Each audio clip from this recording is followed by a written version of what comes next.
문제가 된 이 신 대사의 발언 바로 이재명 대표와의 관저 만찬 자리에서 나왔습니다. 이재명 대표는 경제 문제나 안보 문제나 할 얘기는 충분히 했다 이런 입장이지만 당시 내정 간섭으로 볼 수 있는 이런 발언들을 제지하지 못했다는 비판이 이어지고 있거든요. 어떻게 보십니까? 지금 이제 그 유튜브로 생중계 이것도 관행은 아닙니다. 근데 다 했잖아요. 전 국민이 다 본 거 아닙니까? 이재명 대표가 이게 무슨 할 말을 했습니까? 중국 대사가 모든 게 우리나라 책임이다 이랬는데 그러면 이게 이재명 대표가 상식이 있다면 그렇다면 이게 사드 같은 것도 우리 주권이고 중국이 보복 중국 책임이다 이렇게 반박을 해야 되는 거 아닙니까? 근데 가만히 듣고만 있었지 무슨 이게 그 할 말을 제대로 이게 반박하거나 한 게 없다. 저는 이제 이런 생각이 들고요. 지금 이게 우리 민주당의 뿌리 깊은 굴중 외교 이게 이번이 처음이 아니에요. 옛날에 문재인 대통령 때부터 문재인 대통령도 중국 가가지고 중국이 높은 산봉우리고 우리 낮은 산이다. 그리고 이게 혼밥을 몇 끼를 먹었습니까? 그다음에 경호원한테 우리 기자들이 고막이 터지도록 폭행을 당했는데 제대로 항의했습니까? 지금 그때 이게 뿌리 깊은 저는 굴중이다 이렇게 보이고요. 이 중국은요 특이한 게 강하게 원칙대로 나오는 나라한테는 약합니다. 대표적으로 베트남 있잖아요. 베트남은 중국하고 전쟁까지 벌였습니다. 70년대 말에. 그리고 이게 남중국해 때문에 많이 분쟁이 있죠. 근데 원칙대로 대하니까 베트남은 함부로 못해요. 근데 북한도 마찬가지. 지금 여기 급도 보십시오. 북한이나 일본에게 다 차관복급 이상이에요. 우리나라에게 2급 국장부터 홀대입니다. 근데 우리나라는 저자세로 가니까 더 무시하는 거예요. 이게 바로 넉대 외교 전략 외교의 특징입니다. 앞으로 저는 원칙대로 저희가 국제 보품 규범에 따라 원칙대로 대응하면 중국도 우리를 원칙대로 대할 수밖에 없다. 이래 봅니다. 네. 뭐 싱대사의 발언은 이제 외교부에서 초치해서 이제 강한 유감을 표명하지 않았습니까? 그건 한국 정부 대 중국 정부 간의 어떤 이제 앞으로 한중 관계를 어떻게 풀어갈 것이냐의 문제로 남겨둘 필요가 있어 보이고요. 네. 저는 이번 이재명 대표의 이 관저 방문은 굉장히 잘못됐다는 생각이 듭니다. 우리 속담에 뭐 제주는 곰이 부리고 돈은 떼놈이 챙긴다 이런 속담이 있는데 유튜브 생중계는 민주당이 했지만 그 실리는 싱대사와 중국 정부가 다 챙겼다라고 보여집니다. 왜 그러냐 하면 이번 이 중국의 입장이 민주당을 통해서 전 국민에게 알려진 겁니다. 중국의 입장을 전달하는 스피커 역할을 사실상 민주당이 유튜브를 통해서 한 것입니다. 이것은 대한민국의 국익을 지키는 행위라기보다는 오히려 중국의 입장, 중국의 국익을 지키는데 오히려 민주당이 들러리를 서고 그 스피커 역할을 했다. 이런 점이 굉장히 잘못됐다는 생각이 들고요. 두 번째는 민주당 대표에 대한 이재명 대표에 대한 호불호가 있습니다만 어쨌든 야당 제1야당 대표는 대한민국 국가의전서열 8위입니다. 그런데 그런 분이 지금 한 국가의 대사의 관저에 가서 15분 동안 훈시를 듣는다. 이거에 대해서 많은 국민들이 굉장히 실망한 점이 많습니다. 예를 들어서 주중 한국 대사가 중국의 정치국 상무위원 최소한 정치국 후보위원이라도 만나서 15분 동안 저렇게 대한민국의 입장을 얘기할 수 있습니까? 그런 기회조차 중국은 제공하지 않습니다. 격이 맞지 않는다고 해서 만나주지도 않습니다. 그런데 우리나라 야당 대표가 저렇게 관저까지 가서 15분 동안 중국 정부의 일방적인 입장을 듣고 있는 모습, 이런 모습은 굉장히 잘못됐다 이런 말씀을 분명히 좀 짚고 싶습니다.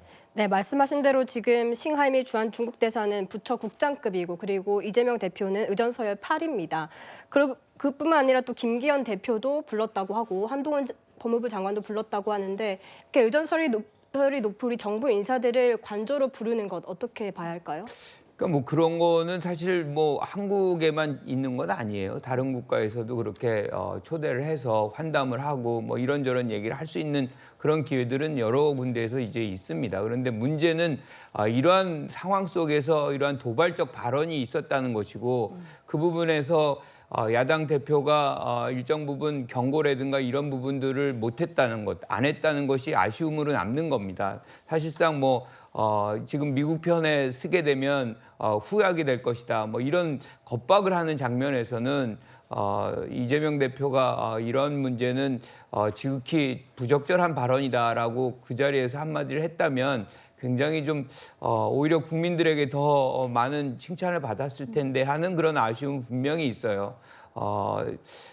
외국 대사를 만나는 그런 상황 속에서는 반드시 국익을 앞세우고 국가의 어떤 위상이라든가 체면이 보다 더 중요하다는 것을 좀 감안할 필요가 있겠다 이렇게 생각합니다. 네, 사실 그 외교 정책과 외교 전략이라는 거는 역대 정부의 그런 것들은 어떻게 보면 시간이 지나면 평가가 달라질 수도 있고 또 이제 사람에 따라서 이 시각에 따라서 좀 평가가 다를 수가 있는 부분이긴 하지만 이번에 이 대표가 이제 싱하이밍 대사를 만난 그런 발언과 그런 격식이라든지 온라인 중계가 됐던 것 이런 것들에 대해서는 민주당에서도 좀 비판이 나오는 모양새입니다. 민주당의 관련된 목소리 듣고 이야기 나눠보도록 하겠습니다.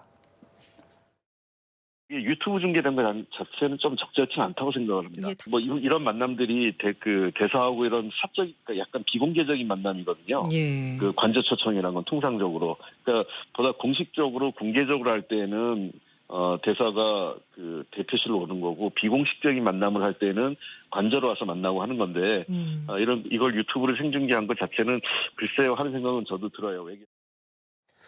네, 지금 어쨌거나 홍익표 의원의 얘기를 들어보면 당에서도 이번 회동에 대한 비판이 좀 나오는 것 같은데 좀 어떻게 좀 정리가 되고 있습니까? 그렇죠. 당연히 이재명 대표로서도 신 대사가 저런 식의 거친 발언 그리고 외교적인 결례를 범할 것이다라는 것을 예상하지 못했을 겁니다. 그렇기 때문에 이것을 유튜브를 통해 생중계했다는 사실에 대해서 지금 좀 아쉬움이 남는 부분인데요. 물론 우리 의전서열 8위인 야당 대표가 뭐 국장급인 그 신 대사를 아예 뭐 만날 수가 없다 이렇게 보기는 어려울 겁니다. 국장급이라도 뭐 만나야 되는 경우가 있다면 때로는 만날 수도 있겠지만 이 경우에는 비공식적으로 만나고 그리고 이제 어떤 외교적인 프로토콜을 좀 지켰더라면 어떨까라는 아쉬움이 남습니다. 그럼에도 이 부분을 유튜브로 바로 생중계를 했기 때문에 신 대사의 저런 외교적인 결례 발언들이 그대로 방송을 타고 국민들이 들을 수 있었다는 지점은 당연히 당의 한 사람으로서 아쉬운 지점이고요. 그렇기 때문에 앞으로는 좀 이런 일이 벌어지지 않도록 내부적으로도 외교적인 업무를 할 때는 좀 외교 프로토콜을 다시 한번 체크하는 이런 또 내부적인 신중함을 기하는 부분도 전 체크를 꼭 했으면 좋겠습니다. 네, 이재명 대표 이런 비판에 대해서는 어떤 입장일까요? 어제 기자들을 만나 의견을 밝혔습니다. 먼저 듣고 오시죠. 그런 노력을 기울이려는 우리 야당 대표 또 야당의 노력에 대해서 이런저런 폄훼를 하고 또 비난을 가하는 것은 국정을 책임지는 집권 여당의 태도는 아니다라는 말씀을 드리고 싶습니다. 싱하이밍 대사의 좀 발언 수위가 조금 높았다는 평가도 있는데 당시에 좀 문제의식 같은 건 갖지 않으셨었나요? 당연히 중국 정부의 그런 태도들이 마땅치는 않지만 또 우리의 주장을 또 강력하게 제기하는 것이 훨씬 낫다는 생각이 듭니다. 싸우러 간 것은 아니고 관계를 개선하고 대한민국 국익을 좀 더 지켜내기 위해서 공동 협조할 방향들을 찾아내는 것이 더 중요한 일이 아니겠습니까? 그게 바로 외교입니다. 네, 그러니까 중국과의 관계를 좀 원활히 이어가기 위해서는 만나서 또 협조할 것은 협조해야 된다 이런 입장인데 어떻게 보셨습니까? 저렇게 해서 중국이 변하는 게 아닙니다. 저렇게 저 자세로 나가면 중국은 이게 더 오만방자하게 놉니다.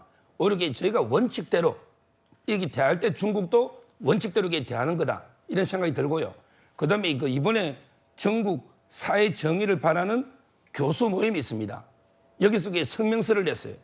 이재명 대표 짜장면이 목구멍으로 넘어갑니까? 이런 성명서입니다. 강하게 비판하고 있어요. 옛날에 북한의 리성권 이분이 우리 재벌 총수들 모아놓고 냉면이 목구멍으로 넘어가느냐 이렇게 비아냥댔잖아요. 이재명 대표는 저렇게 국격이 무너지고 국민들이 참담한데 짜장면이 목구멍으로 넘어갑니까? 저걸 바라보는 게 우리 국민들의 심정이 어떻겠습니까? 저는 이재명 대표 지금이라도 이게 협조하고 어쩌고 저쩌고 궤변할 게 아니고 국민 앞에 사죄하세요. 309 고두. 우리 인조가 청나라 때 300 절을 3번 하고 할 때마다 머리를 3번씩 쪼으니까 309 고두입니다. 지금 이게 국민 앞에 석고대자는 심정으로 309 고두로 사죄해라. 이렇게 촉구합니다. 알겠습니다. 싱하이밍 대사 발언 논란에 대해서 짚어봤습니다.